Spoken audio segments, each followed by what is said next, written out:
हमारे साथ सिरमौर विधानसभा क्षेत्र से सपा प्रत्याशी लक्ष्मण तिवारी जी हैं। सिरमौर विधानसभा क्षेत्र में जिस तरह से राजनीति की गई है उसको लेकर महत्वपूर्ण बात मीडिया के सामने रखना चाह रहे हैं, क्या कुछ कहना है आपका?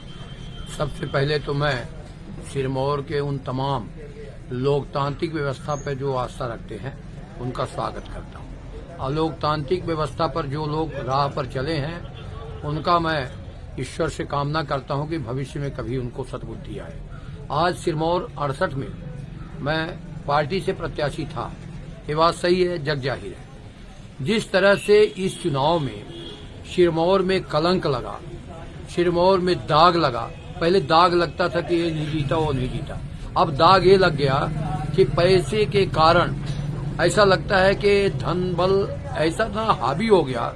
जिन लोगों ने अवैध कमाई करके, जिन लोग नंबर 2 की कमाई करके, जिनके तमाम कोई इतनी बड़ी कमाई थी नहीं, जितने बड़े करना तो लोगों के पास तनख्वाह थी न राजंसी थी, ये सारे इस तरह से बिक्री नामा कराए इस सिरमौर को।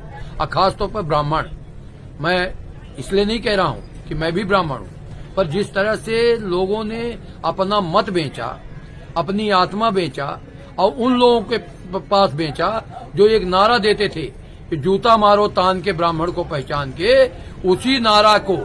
उसी नारा को वोट देने का काम किया। ये बड़ा दुर्भाग्यपूर्ण है भविष्य के लिए।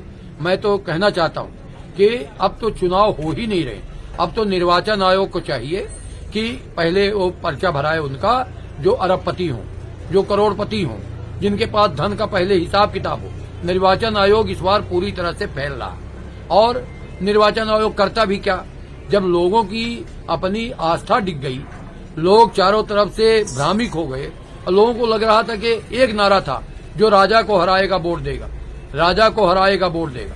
अब मैं अभी कहना चाहता हूं, इस मुकाम पर पहुंचा हूं कि मैं तो पराजित हो चुका हूं। लोगों ने जो भी वोट दिया हो उनका बहुत स्वागत है, बहुत अभिनंदन है, पर इस हवा में क्योंकि मेरा ईमानदारी का वोट है, मेरा संघर्ष का वोट है, मेरा मुद्दों का वोट है। जिन लोगों ने समझा हो, जितने लोग भी समझा हो, वो तो हमारे साथ रहे हैं, मैं उनका अभिनंदन करता हूं। पर जो लोग राजा रानी हराओ या पैसा कमाओ या पैसा में, सिरमौर में भी ऐसी जगह है, कुछ चिन्हित लोग हैं जिन्होंने पैसा को बारीता देकर समाज को इस तरह से नष्ट किया कि अब वो बोलने लायक लोग नहीं बचे। और जिन लोगों ने बांटा 17 तारीख तक, मैं जनता से अपील कर रहा हूं कि जिन लोगों ने 17 तारीख को आपके दरवाजे आके चरण बंदन किया, रुपया बांटा, शराब बांटा, सामग्री बांटा, धोती बांटा, साड़ी बांटा, बनियान बांटा, उन कमीनों से ये पूछिए कि आज 18 तारीख के बाद बांटने क्यों नहीं आ रहे हैं। अगर 18 के बाद भी वो बांट रहे हैं तो मैं उनका स्वागत करता हूं कि अपने अवैध कमाई का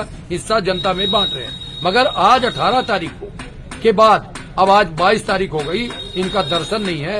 ये इंतजार कर रहे हैं 3 तारीख को, और जो जैसा इंतजार कर रहा है कहीं न कहीं प्रकृति उनके मुंह पर तमाचा मारेगी।